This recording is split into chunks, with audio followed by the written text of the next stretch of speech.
Good afternoon, everybody. I am Charles Shapiro, President of the World Affairs Council of Atlanta. Today's program is Haiti, No End to Suffering. I want to give a special welcome to a few people. Paige Alexander, who is CEO of the Carter Center and a member of our board of directors. Lisa Kubisky, former U.S. Ambassador to Honduras. Irene Richards-Barr, Director of International Business at Hartsfield-Jackson International Airport. Eve Rose Porcena, Vice President of Agnes Scott College. And then two dear friends, Kim Seesing from Habitat for Humanity and Earl Scarlett, a fellow State Department alum. Last Friday, World Affairs Council member Roni Delgard suggested we organize a program on Haiti. This conversation today is the result of Roni's suggestion, so thank you very much, Roni. I appreciate it. In 2010, right after the earthquake in Haiti, I accompanied Secretary Condoleezza Rice on a trip to Port-au-Prince.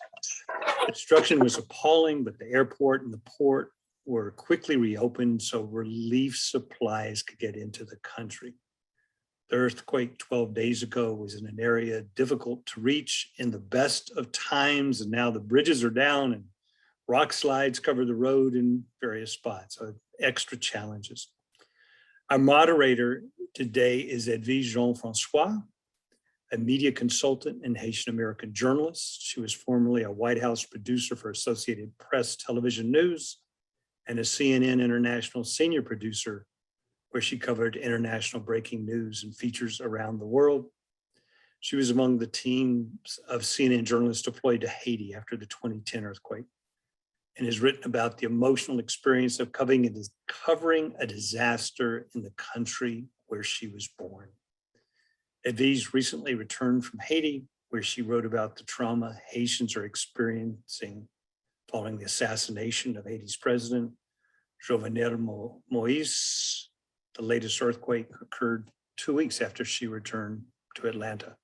Edvige, I'm going to turn this over to you. Thank you so much. Thank you, Charles. Thank you, everybody, for being here and joining us today. Before we start talking about Haiti, I certainly want to keep my thoughts with the people in Afghanistan right now, with the news of the explosion and the trauma that people are going through on the ground at this moment. So as Charles mentioned, I'm Haitian American. Haiti remains in my heart all the time, and it's really I feel very privileged to be part of this discussion to talk about what's going on in Haiti in the wake of the recent earthquake. I'm ready to introduce our illustrious guest for this discussion. First, Jason Elliott. Jason serves as MAP International's Director of Disaster Relief and Project Management. He holds an MS in Global Management and is currently pursuing a doctorate in Business Administration. Jason previously served as MAP's HR Manager, Executive Assistant to the President and CEO, and Assistant Board Secretary. Before coming to MAP, he served in law enforcement for 14 years, including leadership roles both locally and with the United Nations Police in Haiti. Dr. Henri Ford is a Haitian American pediatric surgeon and Dean of Miller School of Medicine at the University of Miami. He maintains close ties to Haiti, where he was born. In 2010, he traveled to Haiti after the earthquake to provide surgical care to children injured in the catastrophe. Since then, Dr. Ford has returned to Haiti regularly to provide medical care to its residents. In May 2015, he performed the first successful separation of conjoined twins in Haiti. Alongside surgeons, he helped train. Prior to joining the University of Miami, he was Senior Vice President and Chief Surgery at the Children's Hospital Los Angeles, Vice Dean of Medical Education and Professor and Vice Chair for Clinical Affairs in the Department of Surgery, Medical Education, and Professor Vice Chair for Clinical Affairs in the Department of Surgery at the Keck School of Medicine of the University of Southern California. Dr. Ford also was Professor in Chief of the Division of Pediatric Surgery and Surgeon in Chief at the Children's Hospital of Pittsburgh in the University of Pittsburgh School of Medicine before his tenure at the Children's Hospital in Los Angeles. He has been Dean of the University of Miami Leonard Miller School of Medicine since 2018.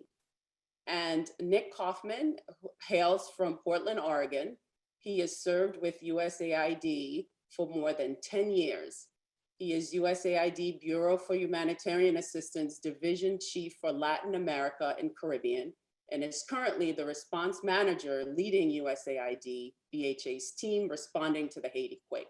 He has previously led USAID's BAH humanitarian response efforts in the Northern Triangle in Central America, following 2020's hurricanes, and also for the Syria regional crisis and in Afghanistan. Thank you all for being here. It's my pleasure to have you to talk about the relief efforts going on in Haiti. I want to start with you first, Nick, in terms of bringing us up to date on where the efforts are right now. What's currently happening? What is the latest? Yeah, thank you so much. It's really a pleasure to be here, and thank you for hosting and facilitating this this forum. So we're at a key point in the response efforts.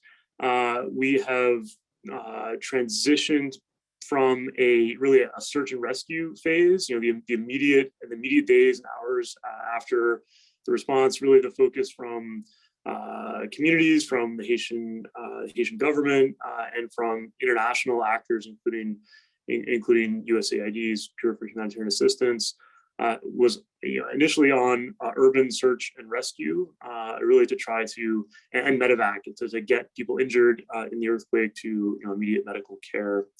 The United States Coast Guard played a key role in medevacing hundreds of people in the initial days of after the response, and we deployed a disaster assistance response team that included 65 urban search and rescue experts from the Fairfax County Fire and Rescue Department, as well as I believe 4 dogs as well.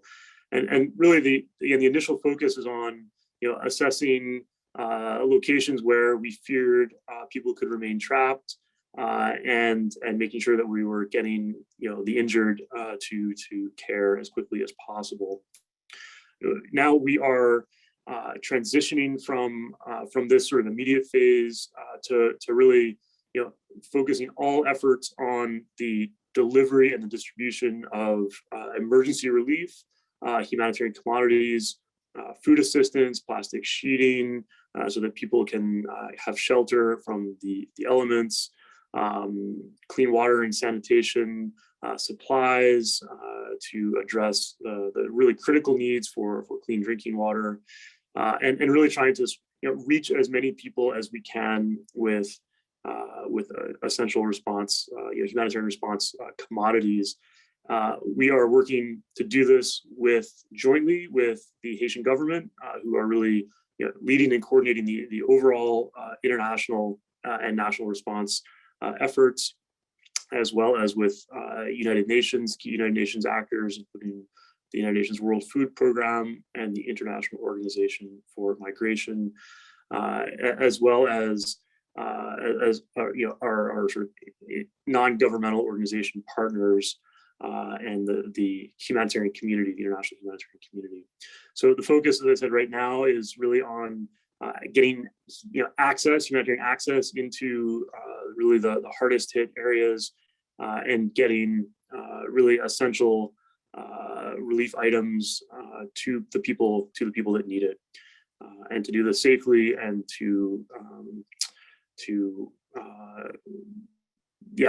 sort of I think also position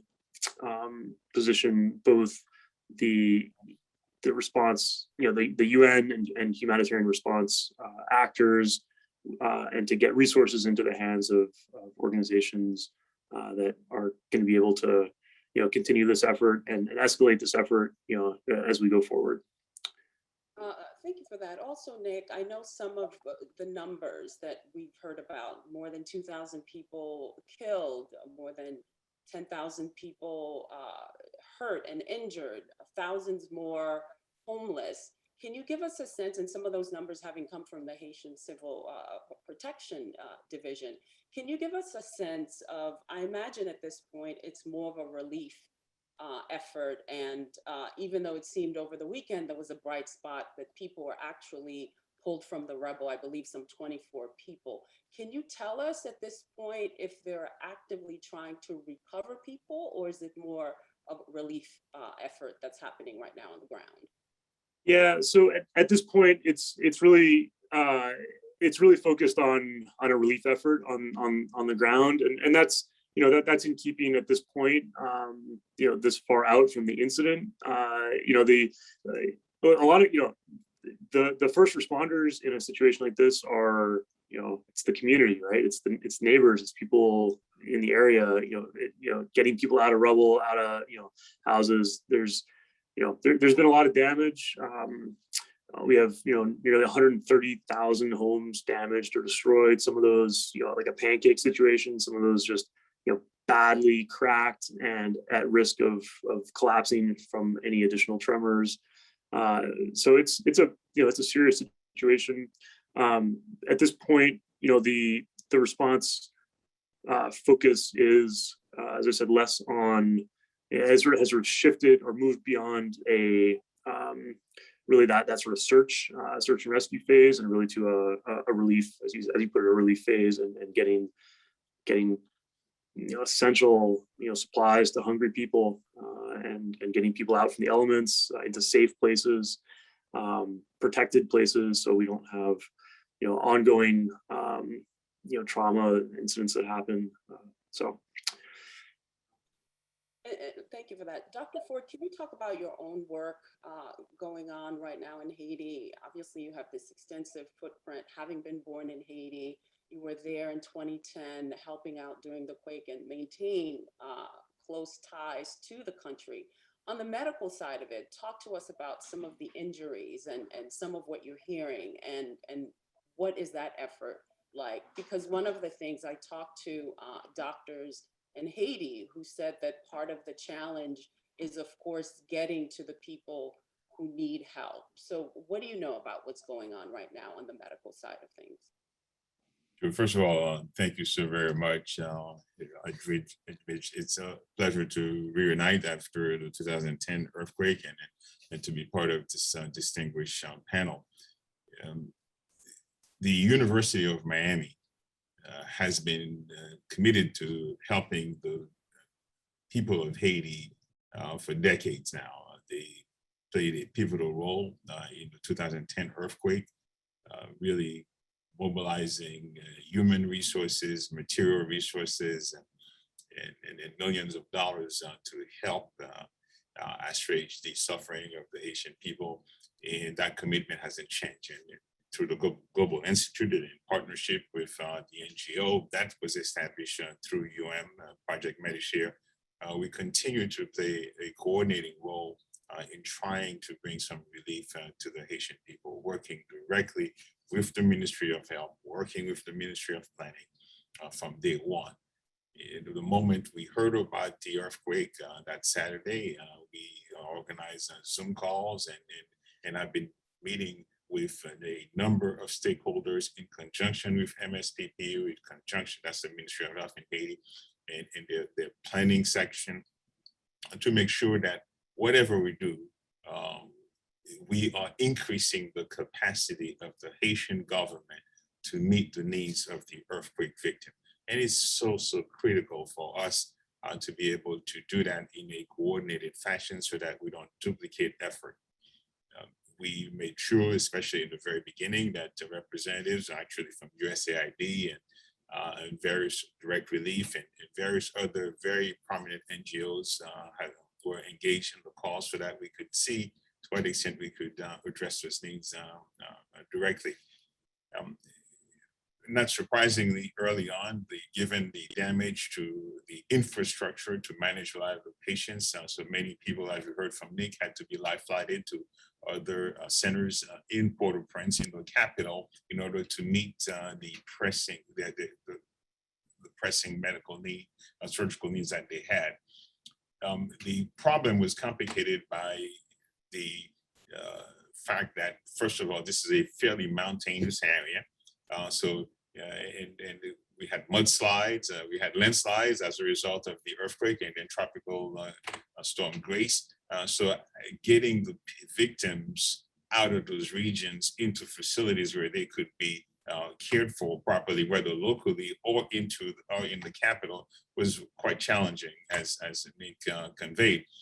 We continue to see some people showing up right now with some complications from what may have been minor injuries, but that got complicated by infections because they did not have access, because they didn't have transportation to local healthcare centers or local hospitals where they could have been attended to. So that's going to continue to be an ongoing problem. But as far as the University of Miami Global Institute is concerned, we continue to convene all of the various stakeholders every afternoon to talk about how we can best coordinate our efforts, how we can meet the pressing needs of the Haitian people as identified to us by the Ministry of Health, by the Ministry of Planning, and also PAHO, the Pan American Health Organization, that's also playing a very important coordinating function locally in Haiti. So that's where we are right now. Thank you for that, Dr. Ford. Jason, we hear about the coordination happening, and there are a number of organizations, an alphabet soup of organizations on the ground and giving relief. So tell us about what MAP International does, and to what extent. I imagine there needs to be some kind of traffic control on the ground to make sure the resources get to where they need to get to the right people. So talk about the role MAP plays, and a bit about the mechanics of getting the logistics done to get people the help that they need. Oh yeah, thanks. So MAP International is a global health nonprofit based in Georgia. So we were founded in 1954, and we actually ship hundreds of millions of dollars of donated medicines and supplies each year to around 100 countries. We have 4 warehouse locations, including our global distribution center here in Brunswick, Georgia, which is a foreign trade zone as well. So Haiti is often actually one of our largest annual recipients. We have numerous large volume partners there, which I'm excited to see these partner organizations represented on all these coordination calls that they've been referring to, and such as Hope for Haiti and Love a Child, Food for the Poor, World Hope, Project Hope. So partner organizations that have extended presence on the ground there. I was actually looking before the call to see how much work we've done in Haiti recently, and so for FY21, our fiscal year, we've already actually had over 130 shipments to Haiti, many of these 20 and 40 foot containers, which has totaled over about $170 million in medicines and supplies. That being said, when we started getting texts and calls last Saturday after the earthquake, we had partners on the ground that were actually giving us updates, letting us know, hey, we're responding. Hope for Haiti is a great example of that, that they're located there in Lakai. Many of their staff were impacted by this, and they're reporting back to us, hey, we're impacted, but we're getting out, we're responding, this is what we're doing, this is what we need. Food for the Poor is another one that, as I've already mentioned, they have a presence on the ground there, and we do routine shipments with them. They started reaching out. We actually have pre-positioning efforts with them, so that we had products on the ground there. They were able, it was pre-positioned in advance of hurricane season, actually. So they had that on the ground, and were able to start deploying those things immediately. And so on the logistics side of that, our partners are still seeing all the same bottlenecks that many other organizations are. We've got some great assets out there, as Nick was touching on, with the U.S. military. Many of our partners have been partnering with them. World Hope is a great example of that. Their water production operations there, and I think Laganov, and getting those things getting potable water from their facilities to the impacted areas via military flights and helicopters. Other examples, volunteer organizations like Airlink coordinating donated flights to get products to the impacted areas. And then even Soul Relief, a smaller organization like that, partnering with organizations like World Hope to fly the products in. So we're glad to see all of those, but regardless of the assets, we're still getting reports of the logistical hurdles and those bottlenecks. I'm on the call with Southcom this week, and listening into the reports from many of the organizations Nick mentioned, such as the World Food Program, OCHA, PAHO. log clusters down there that are saying, hey, we're still having the bottlenecks here. I mean, that's the reality of it. Getting stuff into Haiti. Having lived in Haiti for 3 years, I'm aware of on a good day, sometimes getting stuff through is a little bottlenecked. So that's where we're very thankful for a partner network that is on the ground, and many of them have been there for many years, if not decades. And they're having to navigate these, but thankfully they have the relationships to do so. And we're great to see people like Nick stepping up and Dr. Ford's coordination efforts. So these partners on the ground can decide who has what and where it can be used most. That networking we've seen this to be key in this response. We have partner organizations that were based in other communities, maybe didn't have a footprint in an impacted area, or partners that were maybe new to the working in the country. They had capacity, but they didn't have the local connections. So we've been able to connect A and B and say, hey, how can you two work together? It's not about, patting ourselves on the back or them patting themselves on the back or anyone getting the credit, but hey, how can we meet this need and pull everyone together? So coordination has been a huge part of this from many different fronts. One of the things I know myself and many others, when we heard of the quake, it was that sense of being there again at the moment of trauma for Haiti. And as Charles mentioned, I was in Haiti talking to people about the trauma from the president's assassination. And then the tropical storm came. So it just seemed to be a confluence of events that really further put Haiti in a precarious situation. To sort of move forward a little bit on where we are, I wonder what are some of the lessons that were learned from 2010 and from past disasters? Like, for example, I was in Haiti covering Hurricane Matthew, which affected Les Cayes and Jérémie, some of the same areas affected now. So to what extent, I guess for those of you who work closely on humanitarian efforts and follow Haiti, what can we say is different now from what took place and how it was handled 11 years ago? Jason, I'll continue with you. Yeah, from our perspective, one thing that's been learned year over year, and Haiti's a great example of that, as I mentioned, the prepositioning, having products available to be deployed rapidly.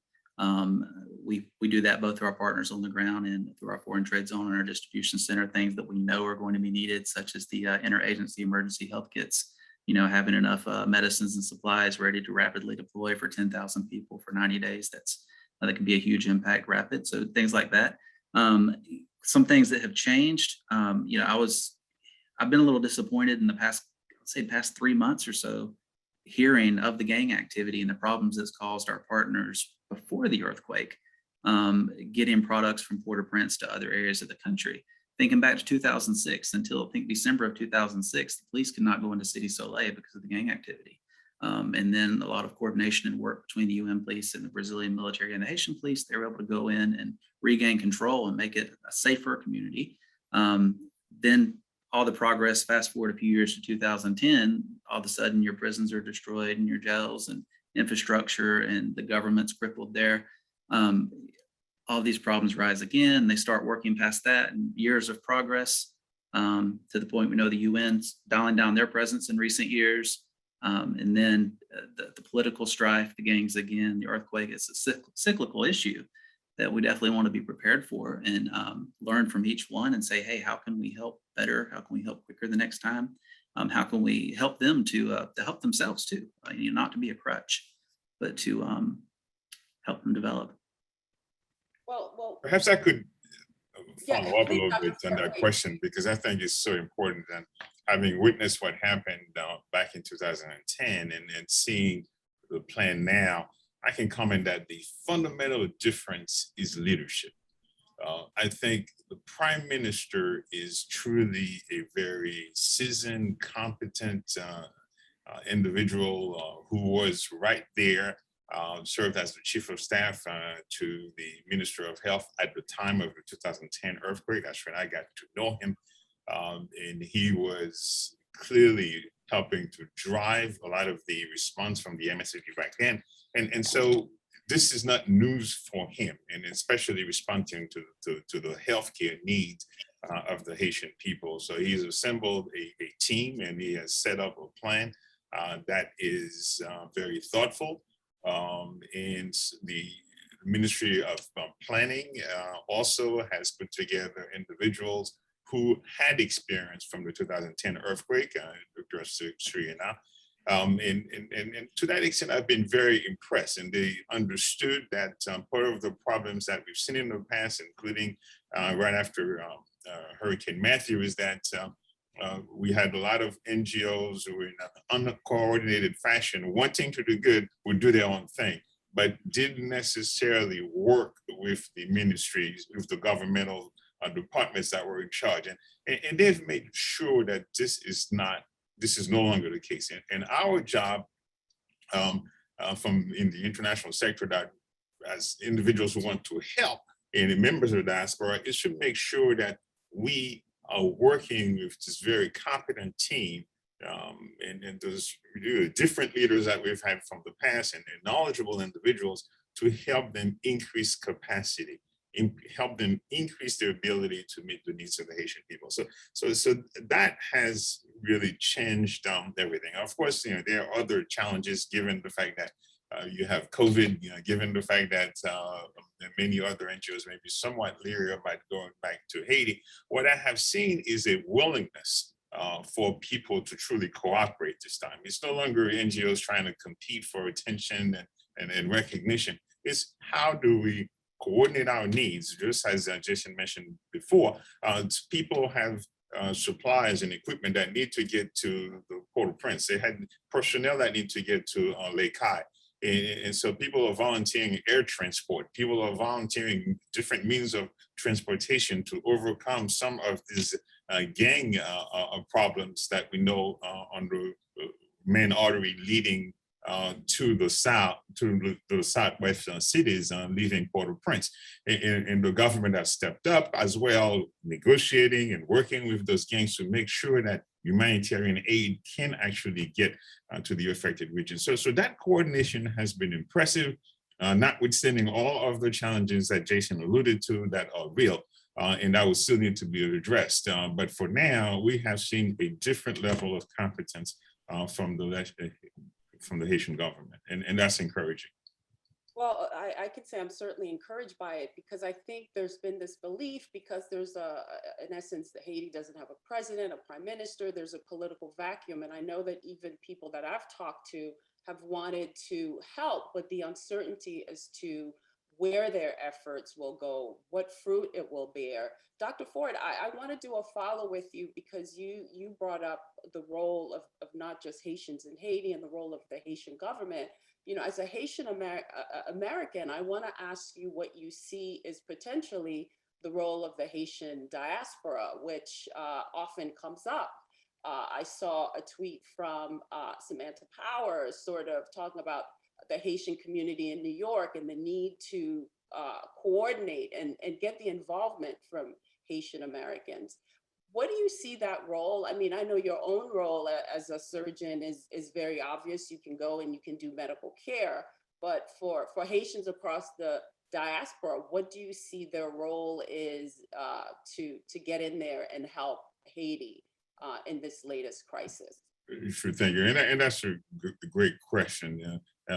Immediately after the earthquake, I think the tendency for many of us, members of the diaspora and from the international community, was to say, how do I parachute myself right there into Lake Kai, into Jérémie, and try to do something to address some of the health needs, surgical needs of the earthquake victims. And the fact is, I know personally, working with several of my other Haitian colleagues and other groups in the diaspora that wanted to do things, that wanted to send human resources, let's stop for a second, let's reflect. This is not necessarily the best in the best interest of the Haitian people right now. They do have some doctors. Granted, many of them had been in Port-au-Prince for the weekend, and the idea was we needed to get them back into those affected regions rather than parachuting a number of foreign doctors into that region. Why is that important? Well, first, there was a lot of damage to the infrastructure, not too many places where you could operate, and not enough food to even feed the Haitian healthcare personnel. So to think about just dispatching a bunch of people right there where there is no hotel, because all the hotels are gone. There is no food, and there is no place to operate. It would have been a logistical nightmare. In the Haitian government, and again, this is where we listened to the MSPP, we listened to the Ministry of Health, Ministry of Planning, that was not their need. So the Haitian diaspora still has to remain engaged. And really what was needed at the critical time was, as we've heard, as Nick has alluded to earlier, it was, the humanitarian response. You needed tents, you needed shelter, food, housing, and water, some fuel to make sure that the hospitals were running and so forth. In addition to medical, surgical supplies that, MAP was providing, and so many others, direct relief and so forth. So that's the kind of coordination that was key. For the Haitian diaspora, we said, let's collect all of the supplies that we can, antibiotics, analgesics, and so forth, orthopedic supplies, and then to Project Medishare, we served as a coordinating facility to collect a lot of those and to help them get into the hands of the Haitian government so that they could be distributed to the regions where they're most needed. At this point, the diaspora needs to continue to stay engaged, and the money that fuels the Haitian economy comes from the diaspora, the tune of $3 billion. It needs to continue. That's how we're going to help make a difference. And as long as we continue to exhibit that spirit of cooperation, we're going to be able to make a big difference long term. Just quickly, Dr. Ford, when you say, are you talking about direct giving, as Haitians give obviously to their families, and also I think you have Haitians giving across the board? Are you saying a more targeted focus, harnessing it in one place, or to just sort of continue? Because part of, I think, that perhaps people miss out on is individual Haitians are doing efforts. You have churches doing individual efforts, and you have obviously larger organization and international organization, USAID, and so on. I think sometimes when I talk to folks, it's a matter of not knowing, should we go at it alone or should we aggregate our effort under one umbrella? I think it's truly both. Right? I think you have to continue to meet the needs of immediate families. That's what drives the Haitian economy. At the same time, in this particular critical need, we need to look at key NGOs that are reputable, that have been present, not just Johnny come lately, but people who have been engaged locally in Haiti for years. And it's not just going to be the drive-by, say, I'm here for this one and then I'm gone. Because remember, this earthquake is going to, just like we saw in 2010, there are going to be a number of significant needs that linger for an extended period. So you have to work with organizations that have boots on the ground, that have been there for a long time. This is the only way we can ensure that there's going to be continued sustained help for the people of that region. And I think that's this is where we have to be critical in terms of our analysis as to who we're going to support. If I could build on that, actually, I really appreciate those comments. I think that was just perfectly said. And one of the key lessons from the last earthquake is that we have to do this well. We have to do this in organized and coordinated fashion. There's an absolutely essential role for the diaspora, but it has to be what's needed in Haiti and on the ground. And I just really appreciate the way that Doctor, that you sort of framed that. I also want to note that USAID is part of our role in coordinating and focusing the U.S. government's response efforts. We also maintain a website called the Center for International Disaster Information, CIDI, and this is CIDI.org is the actual website. And this is sort of a clearinghouse that we maintain for information on reputable nonprofit organizations, ways to help, ways for the public and particularly the diaspora to engage. So if folks are looking for sort of really how to how to sort of step forward. As the doctor has said, this is one of the ways that we help sort of coordinate that energy, and we really, it's so important to sort of harness that energy and focus it and avoid sort of a logjam or causing chaos, flooding the Port-au-Prince airport or flooding the Kai with things that really aren't needed, and really things that are a mismatch for the essential life-saving needs on the ground. So just thank you for that, Doctor, and I just wanted to add to that. And Nick, I also appreciate what you said, because I remember being there in 2010 and supplies just sort of sat and languished and couldn't get to the right places. And so it's sort of like giving supplies versus giving money in terms of people not knowing what to give and to what organization. I want to stay with you, Nick, and really ask you about, because some of the numbers that, I saw that U.S. Southern Command is putting out, 163,000 pounds of aid transported, 436 rescues, 16 helicopters, and so on. And I also feel like the effort is happening, as you're saying, but there's not that sort of clarion call that we had in 2010, where you had concerts, you had, they re-recorded We Are the World, and there was the Clinton Bush Fund. And it just seemed, you could text $10 for Haiti, and, millions were being raised, and billions were pledged.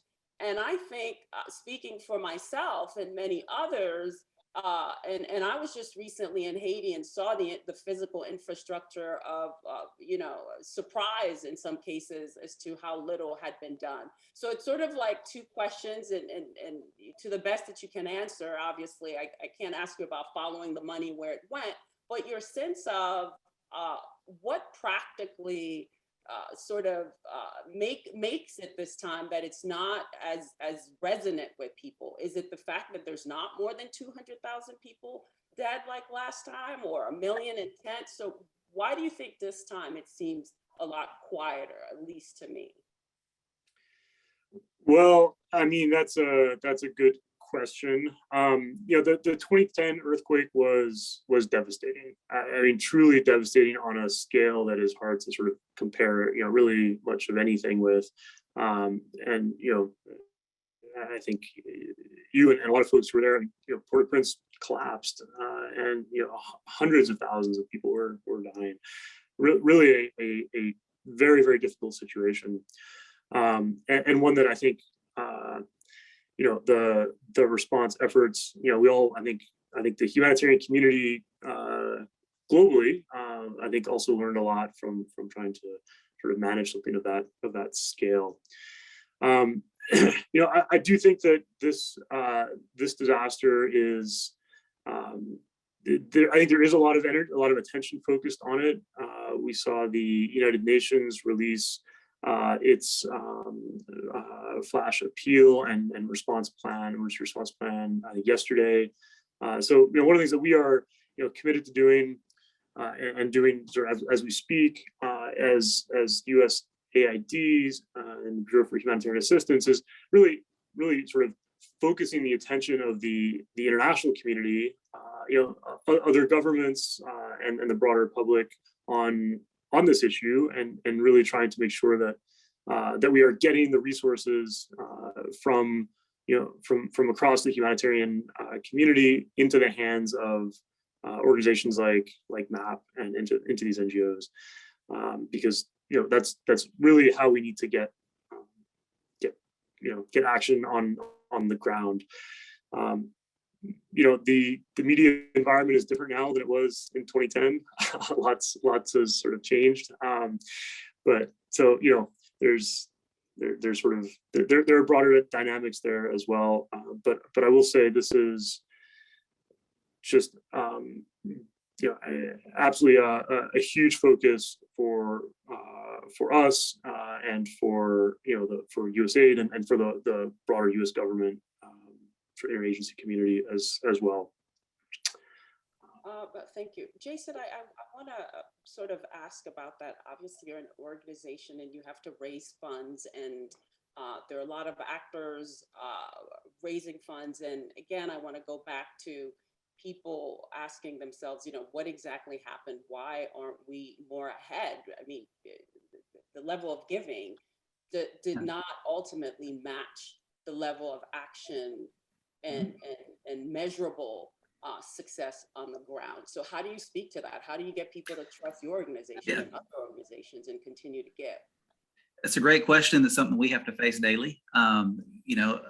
Nick touched on some great points there. One thing that comes to mind immediately, especially from the fundraising aspect of it and the media attention aspect of it, is that there is a lot going on in the world. Politics aside, right now, when you look at Afghanistan, you look at Syrian refugee crisis, Venezuelan refugee crisis, the U.S. border, the crisis there. You have the earthquake in Haiti. As the earthquake is happening in Haiti, we're watching Hurricane Fred and Hurricane Grace to see what is it going to do.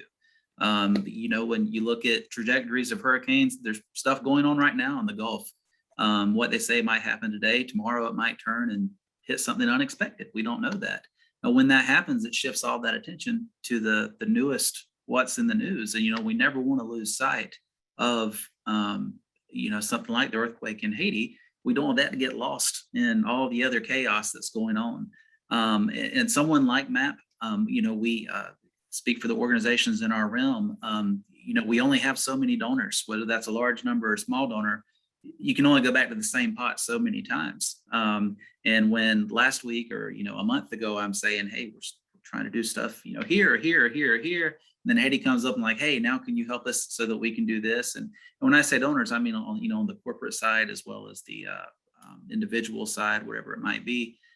So we're always grateful for any amount of support, but it does, I think, sometimes get lost in just everything that's going on. And this might be a great example of that. In 2010, I can't show the gray in my beard here. I can't remember back that far, everything else that was going on when the earthquake struck. But, I don't remember this amount of disasters going on in the world and crises and the political environment we're under right now as well, globally. So I think there's just so much going on that's pulling away from it, the attention that it needs. So I have to begin to wrap up and open up Q&A. Dr. Ford, I do want to end with you, and I have a bit of a compound question for you. You can answer, whichever one first. The first one is mental health. When people talk about these disasters in Haiti, everybody is so stuck on food, water, shelter, the sort of immediate need, but no one really seems to be talking about mental health. So to what extent is it something that is thought of in the medical world when it comes to Haiti, and what's being done? And the second question is, I suspect you, as it is for me, the professional when it comes to Haiti is also personal. You were born there, I was born there. So when you see the sort of multiple trauma, event upon event, what does that do to you personally as a Haitian American? So a bit about mental health and your personal thoughts and feelings. And if you could do that quickly, if you can, so I can open up the Q&A. And if you allow me, I'm going to take them backwards. And without question, we have seen calamity upon calamity, disasters upon disaster. That's just the natural history of the Haitian people.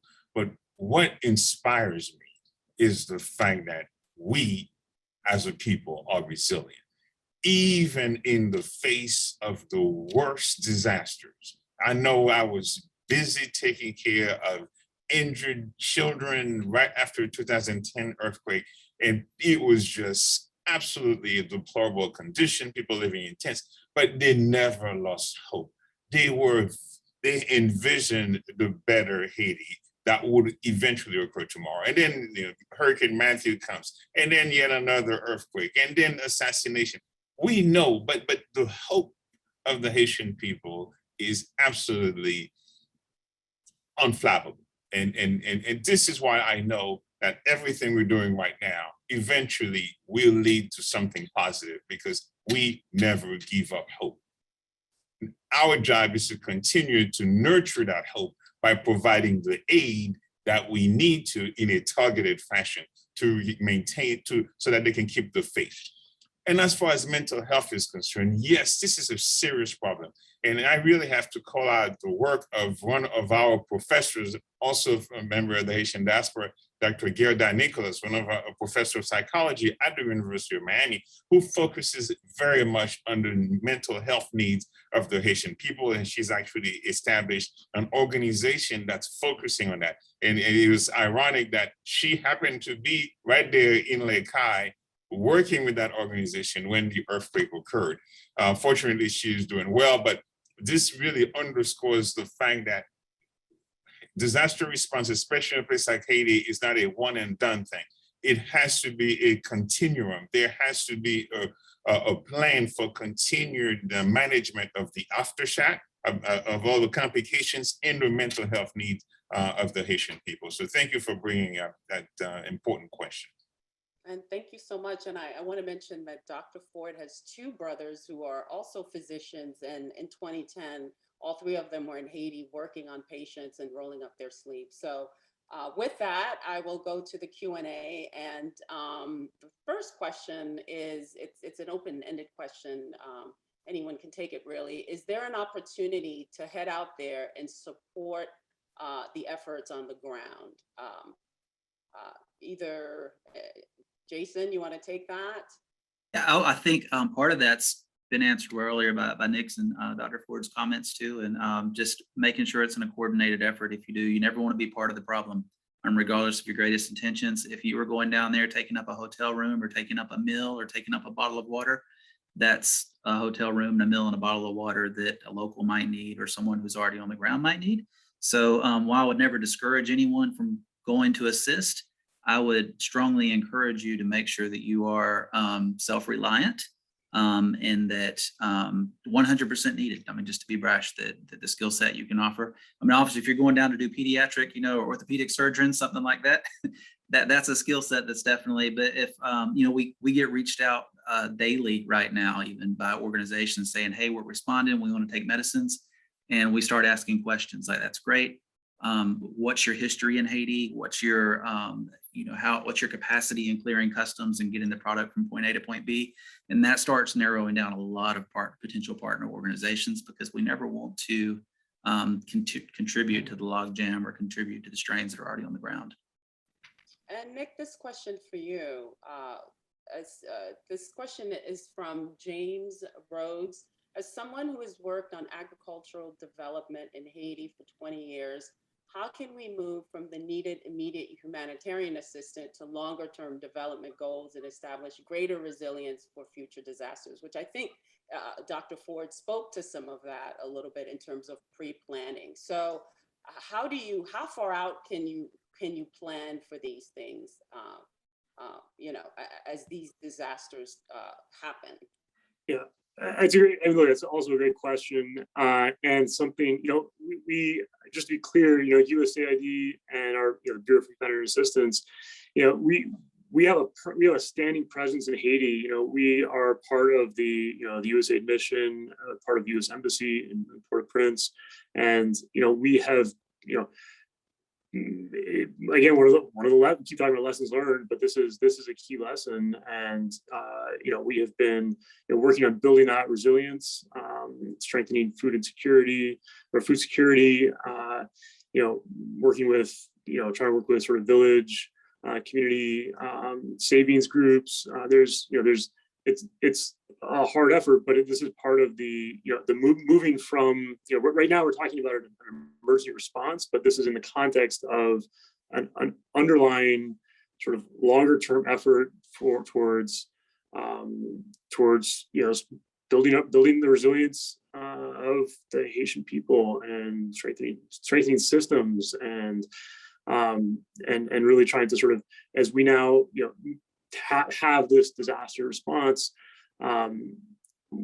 we certainly, while we're coordinating the overall emergency effort, we're also coordinating with our counterparts in other parts of the agency, other parts of the U.S. government, to start building those programs now, so that as the emergency response surge kind of moves through its arc, that everybody doesn't just leave, and that we have coming in right behind it this transitional effort to longer term development and longer term and more structural programs. So it's a great question. And it's an ongoing effort. It requires the involvement of the diaspora. Certainly, the diaspora is be a key part of the recovery, the longer term recovery effort. So again, people shouldn't think that it's just a quick surge in and out. This is really about sort of building those, being a part of the longer term solution and the longer term answer. But it's going to be an ongoing effort. That's for sure. This is a great question from Jesse Nicole, and Dr. Ford. I will ask you the question. Not that I know specifically that you can answer it, but I think you may have some thoughts on it. But it's learning from the 2010 earthquake. Were building codes changed to reflect building for an area with high seismic activity? And I just want to add a little bit to that, because I remember when I was there in 2010, there were all these meetings. I remember one huge meeting at the Caribe Hotel. All these different architects, planners, and designers had prototypes for housing made with, bottles or rocks or tires and so on. So if to the extent you can you talk about the building infrastructure, what thought is to maybe change it or think ahead of a potentially next quake? One of the gurus of strategy always said that great strategies fail at the level of execution, and indeed they were always had those plans, and those were the things that were talked about. We're going to build Haiti back better, but facing the reality, who's going to provide the aid, who's going to ensure that the codes are enforced, and who's going to have the money to make sure that we can really rebuild an institution the right way. I think that's the reality. I mean, yes, those were all of the great objectives.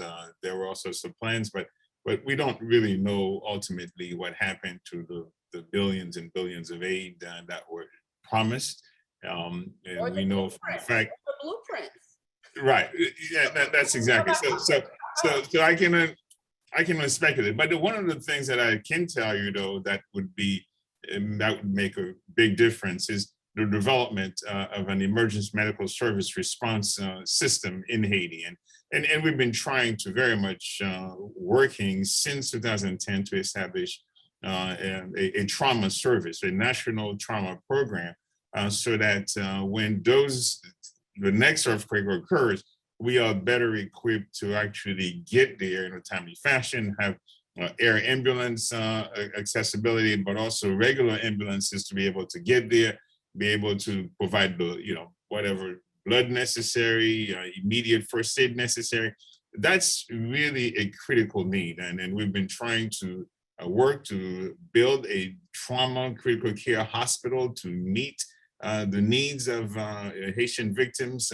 It could be a national reference base where people could actually be transported to. I think those are critical pieces of the infrastructure that can make sure we have a stronger response on the next disaster we face. And certainly this is one of those areas perhaps that USaid could truly partner with us and other organizations to make this a reality, because that's critical for the infrastructure of the country. And the Haitian government, we know, wants that very much. So one last question before we wrap from Suze Etienne, which is, how do you plan to keep these efforts sustainable way after the relief, way after people are gone? And I think we've sort of touched on it before to an extent, but I think the question goes to talking about the need to capacity building beyond the immediate needs. Just to you, Jason, and then Nick, as we wrap up. Yeah, I could say we are not programmatic in that our focus specifically is provision of medicines, and that's something that's always been an inner struggle of mine of the give a man a fish versus teach a man to fish. And medicines, that's not always an option. However, there are programs where our partners are working on things like chronic disease management and all that, and how can they work to address the underlying issue to prevent the need for the medicines. So from the healthcare perspective, from the nonprofit side of it, on the healthcare side, that's our take on that. And again, just preparing for the next, always trying to stay prepared for the next, learning from the last one and preparing for the next one. Working with our partners though to keep them prepared and keep the flow of the stuff that they need on the day-to-day, and that way they have it when disaster strikes, and just hope that the situation improves. And I would just add that certainly on a disaster management perspective, we have invested a lot of resources and effort into building up the capacity of Haiti's Department for Civil Protection, the local FEMA equivalent, to the point where where now we are we really do see they say leading and coordinating the overall response, which is as it should be, and we should be supporting and strengthening that effort, and we are absolutely going to continue to invest in disaster risk reduction and disaster preparedness and emergency response management capabilities at the national level, but also at the departmental and sort of local level, at the sort of community level. So it's part of the longer term effort. It's not just an immediate surge. While yes, it's absolutely essential to sort of bring in IDHKs and bring in these emerging commodities. That's the phase we're at right now here in sort of week 2.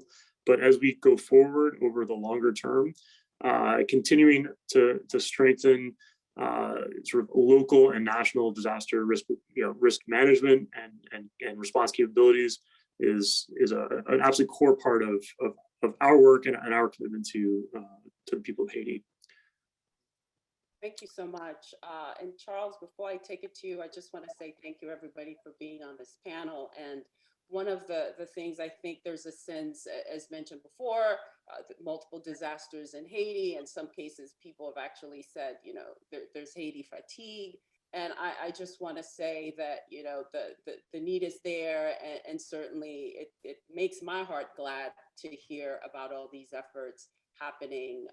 And hopefully Haiti can build back better and sort of bulletproof against the seismic activity. So thank you, everybody. Charles, I'll toss it to you now. Thank you.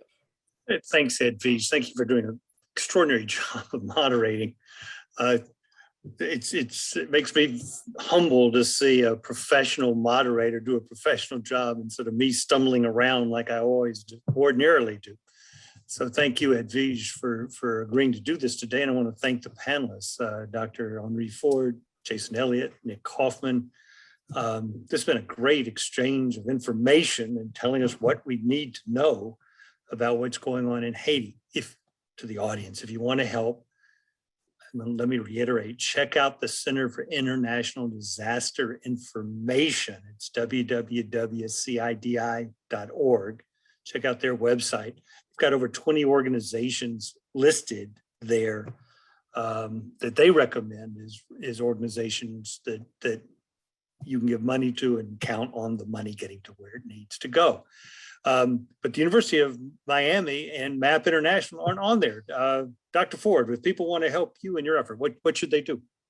Well, actually, you can support the UN Global Institute because we are coordinating a lot of the relief efforts and sending supplies directly to the Ministry of Health in Haiti. So please feel free to go on our website, the UN website, and it's your response. It's to your response, and you'll see the how to give. So please. That's great. And Jason, if we want to help MAP International, how do we do that? Yeah, the link to give is actually in the chat box, or you can just go to www.map.org, map.org. That's great. I thank you. And I urge all of you to please join and support the World Affairs Council of Atlanta. It's your support that enables us to put on programs like this and put it on so quickly. If you don't live in Georgia, you can become a member anyway. Zoom makes the distance kind of irrelevant, and we have a very economical digital membership for people who don't live nearby. We'll post a video of this discussion on our YouTube channel this afternoon. Please, first of all, subscribe to our YouTube channel so you'll get notification when it goes up, and share the video with your friends. I want to thank Valerie Lopez DeFrank, who is the producer of the show. Laura Brower, our social media and marketing star, and Arini, our executive producer. And above all, thanks to Jason Elliott, Dean Henri Ford, and Nick Kaufman, and to our extraordinary moderator, Edvige Jean-François. Thank you all for accepting this invitation so quickly. We put this together in record time, and thank you for sharing your views so frankly and openly. This has been great and inspirational. So it's nice to be inspired in the face of this really tragic situation in Haiti. Thank you all very much, and everybody have a good afternoon. Bye-bye.